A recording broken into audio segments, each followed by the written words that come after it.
rehearsed and we filmed together. We were in a special little motion capture studio outside London that we shot and rehearsed for 10 days, 2 weeks before principal photography started.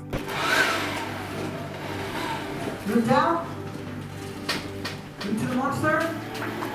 We were both in these weird, suits with ping pong balls all across them. I was in one too, but obviously it was the motion capture that was being done for Liam.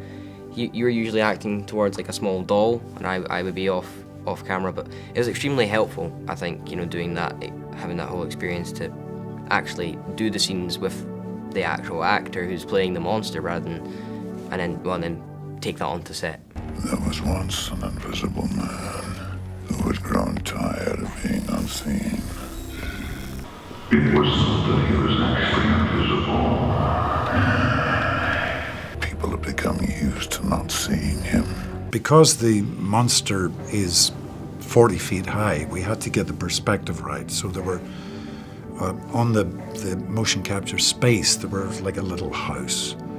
Not exactly, but the measurements were more or less exactly right in relation to my height.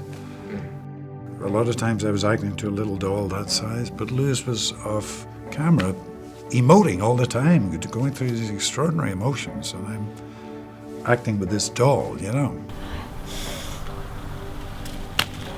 Good, she deserved it. The story is not yet finished. Bayona is someone who makes it as easy as possible for you as an actor. He likes to play music before the scene starts, so you can understand the tone of the scene as he's going to tell it. And then also there were scenes when I was looking up with a huge tree face looking right down at me, which is so magical, rather than it all being CGI, rather than trying to act with a green screen, which is really very difficult. And you're having to imagine, he made it as real as possible for us, so that you're actually interacting with something that is right there in front of you. It's okay that you're angry. I'm angry too. And if you need to break things, by God, you break them. People are coming out of the theatres, they always tell me, most of the time, tell me how the movie maybe touched them and how they enjoyed it, and I think that's really good that the movie stays with people, after they've left the theatre. But not only the fact that, that they enjoyed it as well, that it was a good, it was entertainment and it wasn't, but it also contained these valuable life lessons.